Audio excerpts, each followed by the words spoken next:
बिस्मिल्लाहिर्रहमानिर्रहीम। अस्सलाम वालेकुम व्यूअर्स, रही किचन में आपको खुशामदीद कहते हैं। आज हम आपके साथ पोटैटो टोट्स बनाने की रेसिपी शेयर करेंगे। बहुत ही मज़े के बनते हैं स्नैक्स, इनको ज़रूर ट्राई कीजिएगा। तो इसके लिए इंग्रेडिएंट नोट कर लें। इसके लिए हमने उबले हुए आलू लिए हैं, उनको कश कर लिया था। उसके अंदर नमक डालेंगे और इसके अंदर नमक डाल के इसको अच्छे से मिक्स कर लें। बहुत मज़े के स्नैक्स हैं, इनको ज़रूर ट्राई कीजिएगा।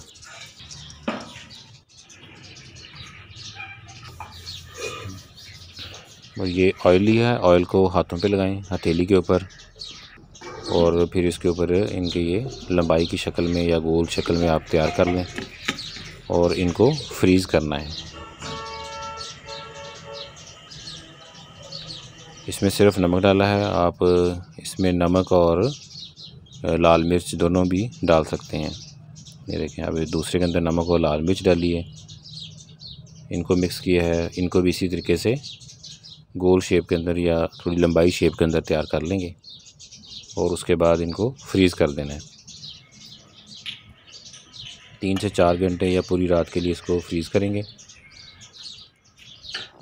और उसके बाद अब मैदे के अंदर पानी डाल के इसका मिक्सचर तैयार किया है।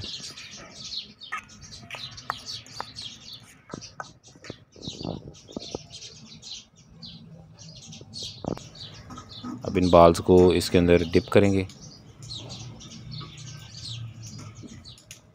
ये देखें, ये मिक्सचर इसके ऊपर लगाएं पहले।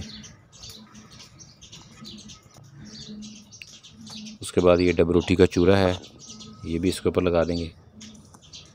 अच्छे से इसके ऊपर लगाएंगे। ये देखें, इस तरीके से इनको तैयार करके फ्रीज़ करें। ये देखें, अब ये फ्रोज़न है दोनों। चूरा लगाने के बाद इनको फ्रीज़ कर दिया था। ये देखें,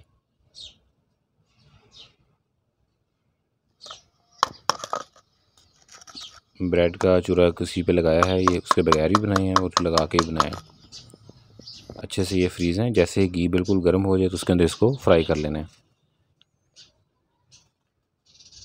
तो ये बड़े ज़बरदस्त स्नैक्स जो तैयार होते हैं, आप इनको ज़रूर ट्राई कीजिएगा। केचप चटनी के साथ आप इसे सर्व कर सकते हैं। चैनल के ऊपर इसकी रेसिपियाँ भी गिवन हैं और चैनल के ऊपर डिफरेंट स्नैक्स की रेसिपियाँ भी हमने शेयर की हुई हैं। प्लेलिस्ट का लिंक आपको ऊपर आई बटन में और नीचे डिस्क्रिप्शन में नज़र आ रहा होगा, वहाँ से आप उन रेसिपी का विज़िट भी करें।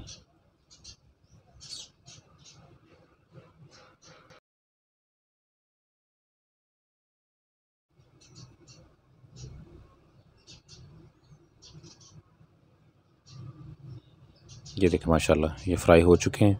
जैसे कलर चेंज हो जाए तो इसको निकाल लेंगे। तो ये लोडेड चीज़ी पोटैटो टोट्स तैयार हो चुके हैं। इसी तरीके से ये गोल वाले हमने तैयार किए थे, उनको भी फ्राई कर लेंगे।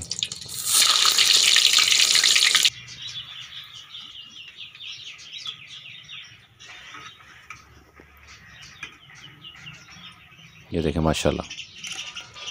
तो रेसिपी को ज़रूर ट्राई कीजिएगा। अल्लाह पाक हमें आसानियाँ अता फ़रमाए और आसानियाँ तक़सीम करने की तौफ़ीक अता फ़रमाए।